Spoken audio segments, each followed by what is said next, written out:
Hello students, in today's class we are going to deal with the types of payments. Okay? Types of payments.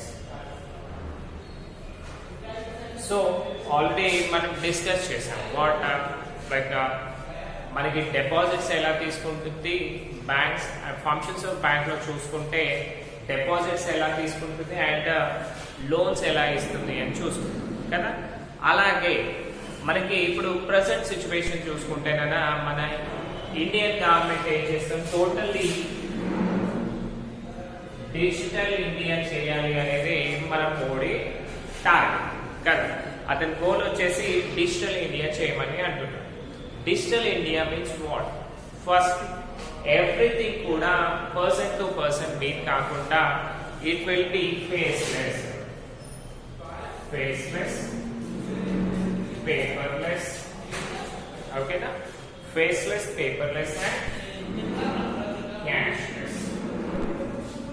అంటే ఎవరికి ఎవరు meet కాకుండా సరే వాళ్ళంతా కూడా ఏం చేయాలి, డైరెక్ట్ గా ట్రాన్సాక్షన్స్ అనేవి చేసుకునే విధంగా చేయాలి అని చెప్పారు. అందుకని ఏం చేశాడు, చాలా మందికి స్టార్ట్అప్ కంపెనీస్ ఎవరైతే న్యూగా బిజినెస్ స్టార్ట్ చేస్తున్నారో వాళ్ళందరూ కూడా అదే చెప్పాడు, మనం డిజిటల్ ఇండియా సైడ్ వెళ్తున్నాం. So each and every person should use their some digital payment methods అని చెప్పాడు. ఓకే, సో దానివల్ల ఏంటి, ప్రతి ఒక్కరు మీట్ కావాల్సిన అవసరం లేదు. Second one paperless. ఇప్పుడు పేపర్స్ చూడడం కదా, పేపర్స్ ఎక్కడ తయారవుతాయి, with the use of trees. Trees cut చేయడము అంటే మళ్ళీ గ్లోబల్ వార్మింగ్ కి ఎఫెక్టే కదా, అందుకని. Next cashless. ఇప్పుడు ఏం చేశాడు, with the use of cash things అయ్యింది అనుకోండి, మనకేంటి థెఫ్ట్ వచ్చే ప్రాబ్లమ్స్ ఉంటాయి, దొంగతనాలు అయ్యే ఛాన్సెస్ ఎక్కువగా ఉంటాయి కదా. అదే మనకి క్యాష్లెస్ అనుకోండి ఏమవుతుంది, పేపర్ సేవ్ చేయొచ్చు, at the same time environment కూడా సేవ్ చేయొచ్చు కదా. అందుకని గవర్నమెంట్ ఏం చేస్తుందంటే టోటల్లీ డిజిటలైజేషన్ చేద్దాము. ప్రతి ఏరియాలో కూడా మీకు ఏ ఏరియాలో పాసిబిలిటీ ఉంటే ఆ ఏరియాలో కంపల్సరీ కూడా డిజిటల్ పేమెంట్స్ మాత్రమే వాడండి అని చెప్పారు. సో ఈ డిజిటల్ పేమెంట్స్ లోనైనా మనం మేజర్గా ఏమేమి వాడచ్చు అంటే our credit cards, debit cards. ఓకేనా? Next UPI transactions. UPI transactions అంటే కదా యూనిఫైడ్ పేమెంట్ ఇంటర్ఫేస్. ఇప్పుడు మనం ఫోన్ పేస్, గూగుల్ పేస్ వాడుతూ ఉన్నాం కదా, అవన్నిటినీ కూడా యూపీఐ ట్రాన్సాక్షన్స్ అంటారు. Next service structure supplementary, USSD things, bank prepaid cards, mobile banking etcetera. So ఇవన్నీ కూడా యూజ్ చేయండి. టోటల్లీ కూడా డిజిటల్ ఇండియాని మనం క్రియేట్ చేయాలి అనేది మన గవర్నమెంట్ గోల్ అన్నమాట, target. So let us see what are the payment aspects we have. Okay, so మనం చూసుకుంటేనా టైప్స్ ఆఫ్ పేమెంట్స్ లో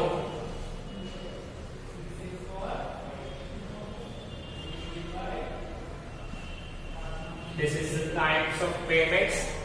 First one కనుక వస్తే, ఫస్ట్ వన్ కనుక వస్తేనా చెక్.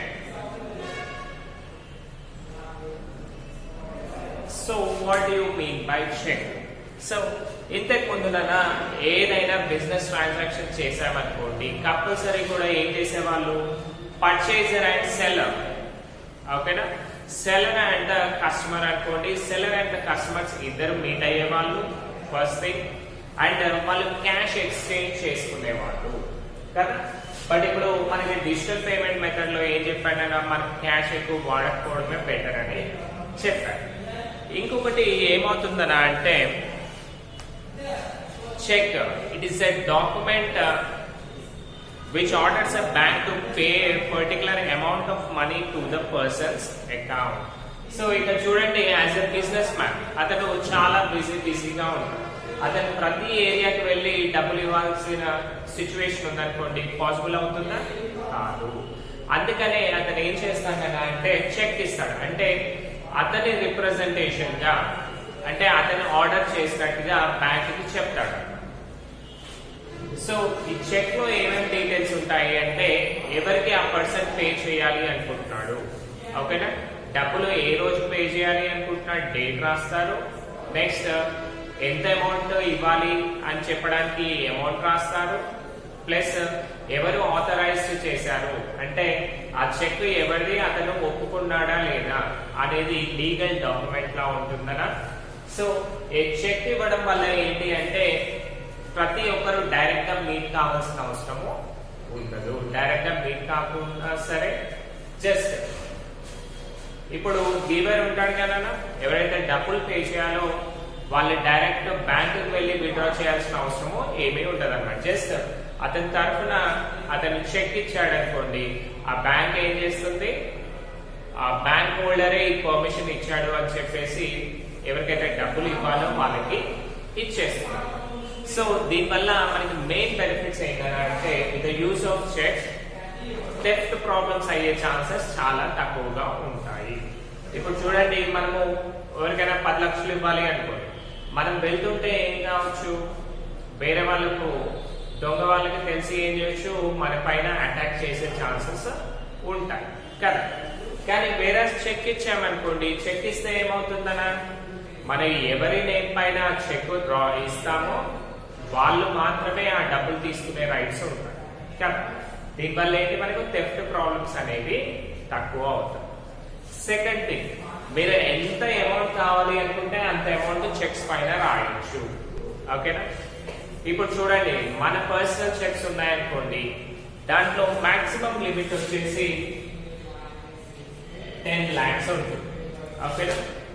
సో మీరు 10 lakhs చూసారనుకోండి, 2000 నోట్స్ చూసినా ఇంత హైట్ అవుతుంది, 5 కట్టలు కావాలి కదా. బట్ వేరే చెక్ అనుకోండి, సింగిల్ లీఫ్ తోటి వాళ్ళకి పేమెంట్స్ అనేవి చేసేయచ్చు కదా. సో దీనివల్ల మనకి మెయిన్ అడ్వాంటేజ్ ఏంటన్నా, it is and paperless and cash అంతా క్యారీ చేయాల్సిన అవసరం ఉండదు, థెఫ్ట్ ప్రాబ్లమ్స్ ఉండవు. నెక్స్ట్ వన్ అన్నా నెఫ్ట్.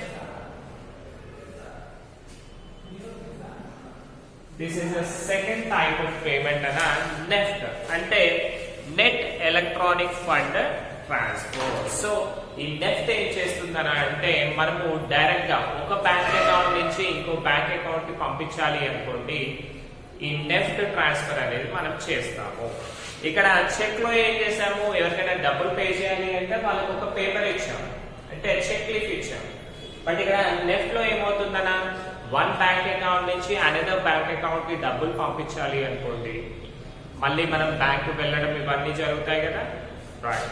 సో అది, సో చూడండి, it is an electronic fund transfer system for sending money from one bank account to another in a safe, hassle-free manner. All NEFT settlements are made in batch-wise format. Money can be sent using this system to all NEFT-enabled banks in India on an individual basis. So, in NEFT transactions మనకి ఎలా ఉంటుంది అంటే, normal గా మనము ఒక bank account లో నుంచి డబ్బులు ఇంకో బ్యాంక్ అకౌంట్ లో వేయాలి అనుకోండి, నార్మల్ జనరల్ ప్రాసెస్ ఎలా ఉంటుంది, ఈ బ్యాంక్ అకౌంట్ నుంచి విత్డ్రా చేయాలి, మళ్ళీ ఆ బ్యాంక్ అకౌంట్ లో డిపాజిట్ చేయాలి. ఇట్స్ ఎ లెంతీ ప్రాసెస్ కదా. అందుకనే ఈ నెఫ్ట్ ట్రాన్స్ఫర్స్ ఉన్నాయి కదా, ఈ నెఫ్ట్ ట్రాన్స్ఫర్స్ వల్ల మీరు ఎనీ బ్యాంక్ అకౌంట్ కి through out the India send చేసుకునే ఛాన్సెస్ ఉంటుంది. బట్ ఈ నెఫ్ట్ ట్రాన్స్ఫర్స్ కి మనకి స్మాల్ లిమిట్ ఉంటుంది. ఆ లిమిట్ గ్యాప్ ఏదైతే ఉందో అంత మాత్రమే మనం డబ్బులు ట్రాన్స్ఫర్ చేసుకోవచ్చు. ఎగ్జాంపుల్ 50,000 కావచ్చు, 1 lakh కావచ్చు, ఓకేనా. అంటే మీకు ఏంటి, సర్టెన్ లిమిట్ పెడతాడు, ఆ సర్టెన్ లిమిట్ లో వన్ బ్యాంక్ అకౌంట్ నుంచి అనదర్ బ్యాంక్ అకౌంట్ కి డబ్బుల్ని ట్రాన్స్ఫర్ చేసుకోవచ్చు, ఓకేనా, right. Next one, third one వచ్చేసి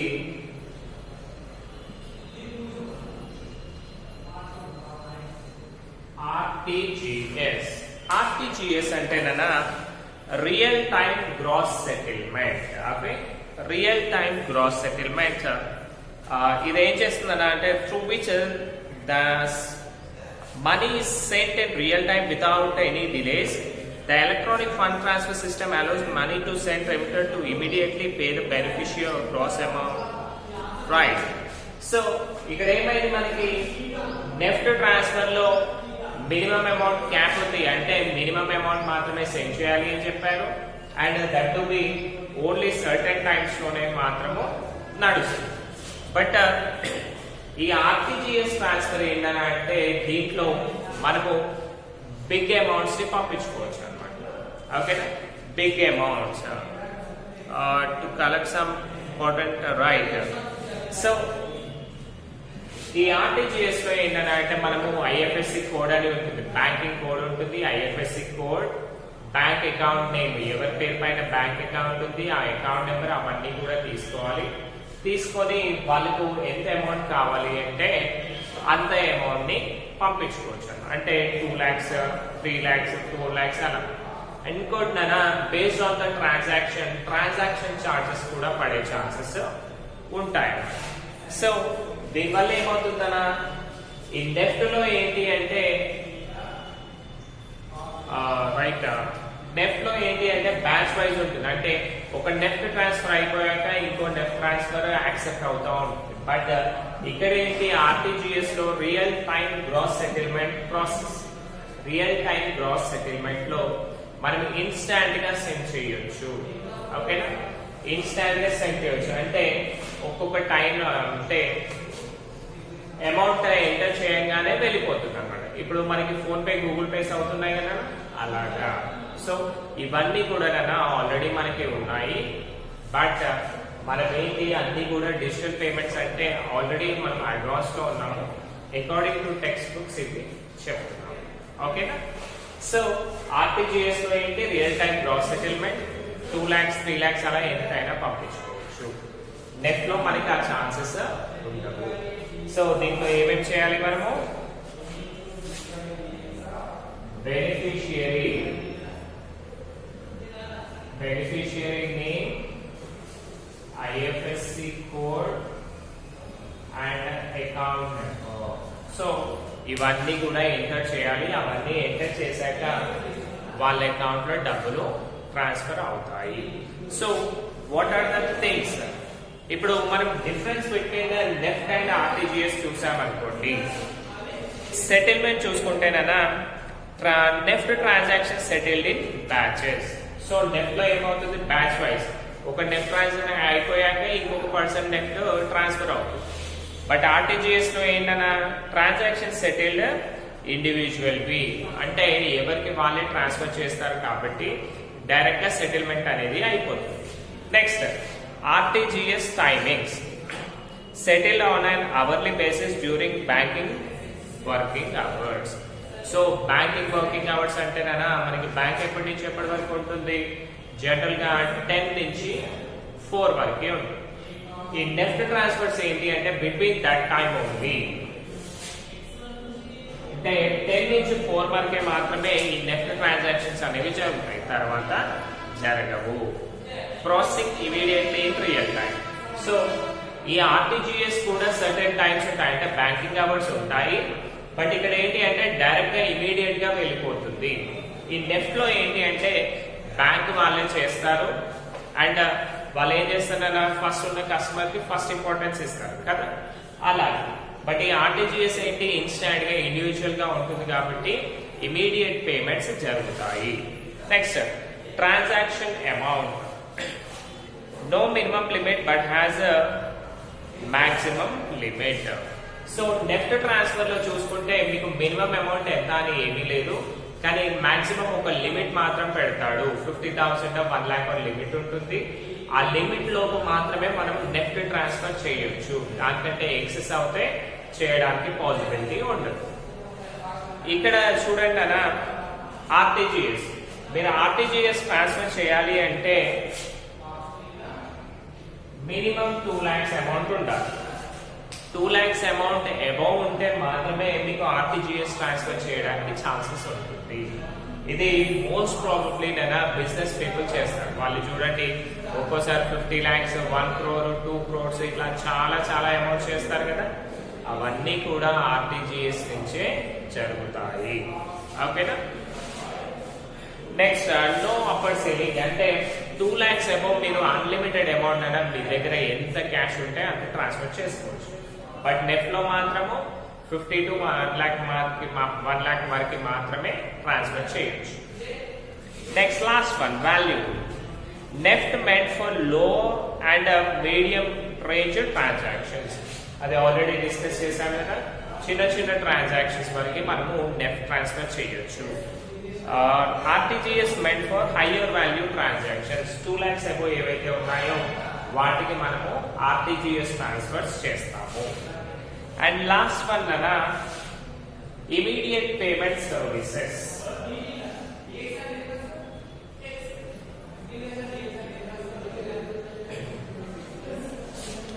ఐఎంపిఎస్ ట్రాన్స్ఫర్స్ చూడండి అనా, మీరు ఇది ఏంటి అంటే 24/7 ఎప్పుడంటే అప్పుడు చేయొచ్చు. This is also one electronic fund transfer, right. So ఇక్కడ చూడండి సింపుల్ గా చెక్ లో ఏమైంది, మనము డాక్యుమెంట్ ఇస్తాము, పేపర్ ఇస్తాము, దాన్ని బేస్ చేసుకొని అతను వెళ్ళి తీసుకుంటాడు. ఇది ఎలక్ట్రానిక్ ఫండ్ ట్రాన్స్ఫర్, ఇదేంటి ఓన్లీ బ్యాంకింగ్ అవర్స్ లో రన్ అవుతుంది అండ్ బ్యాచ్ వైజ్ ఉంటుంది. అంటే ఫస్ట్ నెఫ్ట్ ఎవరు రిక్వెస్ట్ పెడితే వాళ్ళది అయిపోయాక నెక్స్ట్ నెఫ్ట్ మనది అవుతుంది. ఈ ఆర్టీజీఎస్ లో ఏమవుతుంది, ఇది కూడా బ్యాంకింగ్ అవర్స్ లోనే జరుగుతుంది అండ్ ఇండివిజువల్ మనం అమౌంట్ ఎంటర్ చేయంగానే వెళ్ళిపోతుంది. నెక్స్ట్ ఈ ఐఎంపిఎస్ అంటే ఏంటంటే ఇది 24/7 ఉంటుంది. 24/7 365 days ఉంటుంది. అంటే ఏంటంటే మీకు పబ్లిక్ హాలిడేస్, జనరల్ హాలిడేస్ అనేవి ఏమీ ఉండవు, వర్కింగ్ డేస్ ఇవన్నీ కూడా ఏమీ ఉండవు. మీరు డైరెక్ట్ గా ఎప్పుడు కావాలి అంటే అప్పుడు ట్రాన్స్ఫర్ చేసుకోవచ్చు. దాన్నే మనము ఐఎంపిఎస్ ట్రాన్స్ఫర్స్ అంటాం. సో ఇవి రెండు కూడా మనకి ఏమవుతుంది, బ్యాంకింగ్ అవర్స్ లో, ఆల్మోస్ట్ ఈ 3 కూడా బ్యాంకింగ్ అవర్స్ లోనే అవుతున్నాయి. బట్ వేరాజ్ ఐఎంపిఎస్ వచ్చేసి ఎనీ టైం జరుగుతుందనా, ఈ ఎనీ టైం జరుగుతుంది కాబట్టి గవర్నమెంట్ ఏం చేసిందనా అంటే దీనికి ఎన్పిసిఐ అనే కంపెనీనైనా ఏం చేస్తుంది, national payments corporation of India, ఇదంతా ఏం చేస్తుందంటే రిజర్వ్ బ్యాంక్ నుంచి ఆల్రెడీ పర్మిషన్ తీసుకుంది, ఎప్పుడో తీసుకొని ఏం చేస్తుందంటే ఇవన్నీ కూడా పర్ఫెక్ట్ గా ట్రాన్సాక్షన్ జరుగుతున్నాయా లేవా అవన్నీ కూడా అది చూసుకుంటుంది. ఇప్పుడు ఎలా అంటే బ్యాంక్స్ ఉన్నాయనుకోండి, బ్యాంక్స్ పర్ఫెక్ట్ గా ఫంక్షన్ చేస్తున్నాయా లేవా అనేసి ఆర్బీఐ ఒక ఐ పెడుతుంది కదా. అలాగే ఈ ఆన్లైన్ పేమెంట్స్ కూడా పర్ఫెక్ట్ గా జరుగుతున్నాయా లేదా, లేకపోతే ఎవరైనా ఏమైనా మిస్టేక్స్ చేస్తున్నారా అవన్నీ కూడా తెలుసుకోవాలి కదా. అవన్నీ కూడా మనకి ఎవరు ఎన్పిసిఐ వాళ్ళు చూసుకుంటారు, national payments corporation of India. And the process of fund transfer under IMPS. ఈ ప్రాసెస్ లో చూడండి, first remitter has to log into the application and select the IMPS menu from the IMPS user SMS facility in your bank account if bank provides IMPS or SMS. So first ఏం చేస్తారు, వాళ్ళకి ఒక message వస్తుంది, దాన్ని pay చేసుకొని వాళ్ళు login అవ్వాలి. Second, get beneficiary mobile number and mobile money identifier. So మళ్ళీ వాళ్ళు ఏ మొబైల్ నుంచి ట్రాన్స్ఫర్ చేయాలి అనుకుంటున్నారో ఆ మొబైల్ నెంబర్ తీసుకోవాలి. Enter beneficiary mobile number, MMID, amount, mobile banking personal identification number, mobile pin, అవన్నీ డీటెయిల్స్ అడుగుతుందనా ఆ డీటెయిల్స్ అన్ని ఎంటర్ చేయాలి.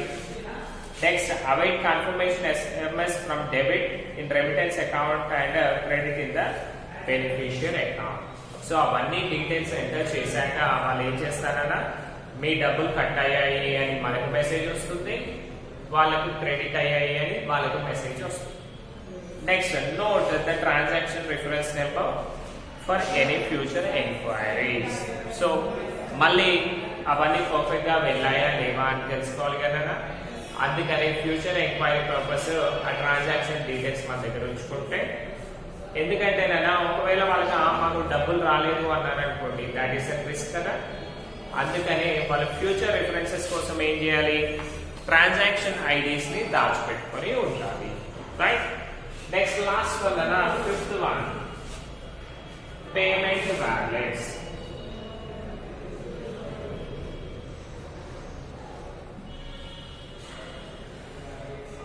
So this is the last thing payment wallets.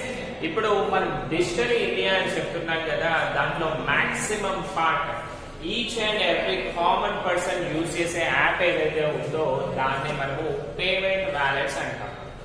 So ఈ పేమెంట్ వాలెట్స్ ఎలా ఉంటాయి అంటే ఎగ్జాంపుల్ పేటిఎం, గూగుల్ పే, ఇంకా Bharat pay,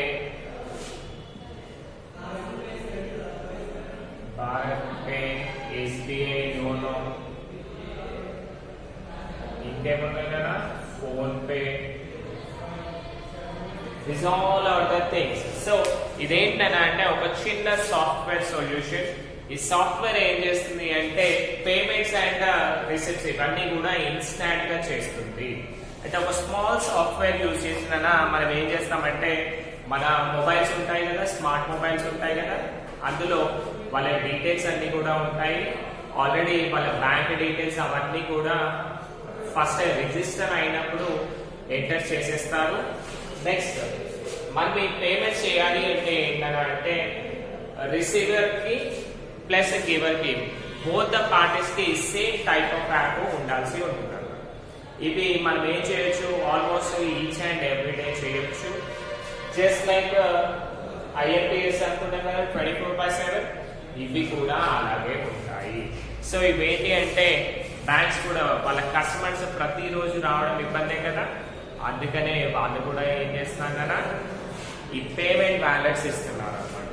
so ప్రతి దగ్గర కూడా చేంజ్. ఇప్పుడు చూడండి పానీపూరి కానివ్వండి, లేదు అంటే చిన్న థింగ్స్ ఏముంటాయి, మీరు వాటర్ బాటిల్ కొనొచ్చు, స్టేషన్ లో వెళ్ళేటప్పుడు వాటర్ బాటిల్ కొనొచ్చు, ఇవన్నీ అన్నమాట. ప్రతి దగ్గర కూడా చేంజ్ కి ఇబ్బందే కదా. అదే మనకి పేమెంట్ వాలెట్స్ ఉన్నాయనుకోండి, మనం ఏంటి ఈజీగా స్కాన్ చేయొచ్చు, వాళ్ళకి డబ్బుల్ని సెండ్ చేయొచ్చు. So this is the most important thing అన్నమాట. The steps involved in the mobile wallet payments are, అంటే మనం పేమెంట్స్ చేయాలి అంటే ఏమేమి చేయాలి. First one, open the app, enter the pin, choose type of transactions you want to carry, make payment, అయిపోయి. Simple గా ఏం చేసాం, మనము మొబైల్ యాప్ ఓపెన్ చేసాము, దాంట్లో మన పిన్ ఉంటుంది. ఆల్రెడీ సేఫ్టీ ఫీచర్స్ కూడా ఉండాలి కదా, సెక్యూరిటీ పర్పస్ లో పిన్ ఎంటర్ చేయాలి. పిన్ ఎంటర్ చేశాక మనం ఎలాంటి ట్రాన్స్ఫర్ చేయాలి అనుకుంటున్నాము అంటే ఇప్పుడు చూడండి, మన అకౌంట్ లో నుంచి ఇంకో మన బ్యాంక్ అకౌంట్ లోకి అంటే సెల్ఫ్ అకౌంట్ లోకి ట్రాన్స్ఫర్ చేస్తారా, లేదంటే బయట వాళ్ళకి మొబైల్ నెంబర్ నుంచి పంపిస్తారా, అంటే వేరే వాళ్ళకి మొబైల్ నెంబర్ పంపించాలి అనుకుంటున్నారా, లేదంటే మీ బ్యాంక్ అకౌంట్ లోంచి వాళ్ళ బ్యాంక్ అకౌంట్ లోకి పంపించాలి అనుకుంటున్నారా, ఇవన్నీ థింగ్స్ అన్నమాట. ఇప్పుడు ఎలా అంటే కొంతమందికి మీరు ఫోన్ పే యూజ్ చేస్తారు, వాళ్ళకి ఏంటి అంటే ఫోన్ పే యాప్ అనేది లేదు కానీ బ్యాంక్ అకౌంట్ ఉంది.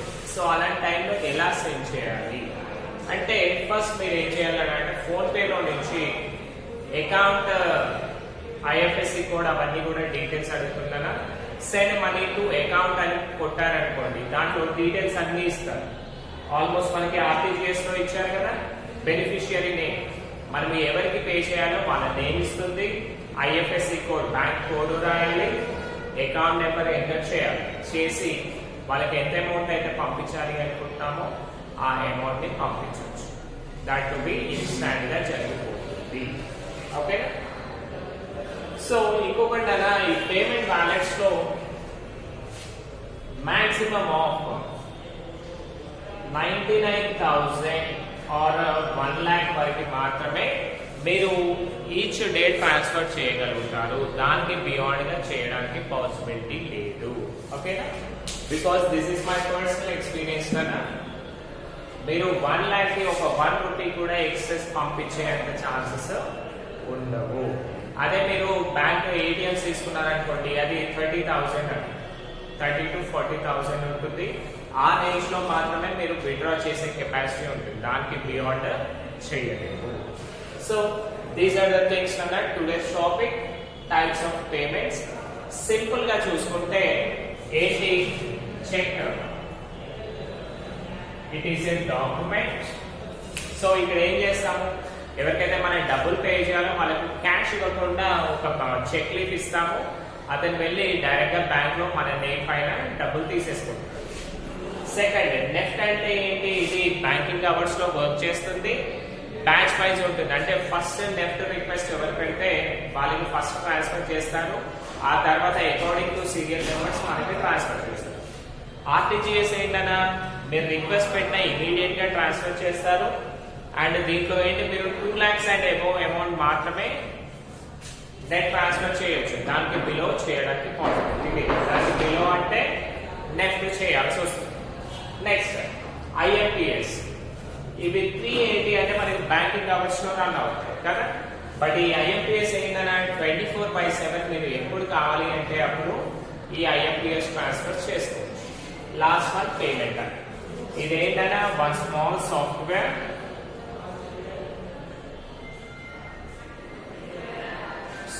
దీంట్లో ఏం చేస్తారు, మన మొబైల్ నెంబర్స్ అన్ని కూడా మనం లింక్ చేసి పెట్టుకుంటాము already. So example Paytm, Bharat pay, Google pay, SBI, YONO, phone pay, ICICI pay కూడా ఉన్నాయి కదా, ICICI pocket, HDFC page app, Amazon pay, Flipkart లో కూడా వస్తున్నాయి కదా. ఇవన్నీ కూడా అన్నమాట, ఇవన్నిటిని కూడా మనం పేమెంట్ వాలెట్స్ అంటాము. మనం డైరెక్ట్ గా ఇన్స్టాంట్ గా మనీస్ అనేవి ట్రాన్స్ఫర్ చేయొచ్చు. ఓకేనా, these are the topics for today session అన్న. రేపు నెక్స్ట్ టాపిక్ తో కలుద్దాము. అండ్ మోర్ ఓవర్ అన్న, I'm insisting you every time. So మీరు ఏంటి అంటే, నేను క్లాస్ చెప్పిన వెంబటనే మీరు ఈ టాపిక్ మీ మెటీరియల్లో ఉంటుందన్నా, ఆ మెటీరియల్లోకి వెళ్ళి అదంతా కూడా చదవడం వల్ల ఏమవుతుంది, మీరు ఇన్స్టాంట్ గా చదవడం వల్ల మీకు తొందరగా అర్థమయ్యే ఛాన్సెస్ ఎక్కువగా ఉంటాయి. ఓకేనా, అండ్ మళ్ళీ కూడా మర్చిపోయే ఛాన్సెస్ ఉండవు. ఓకేనా, థ్యాంక్ యూ.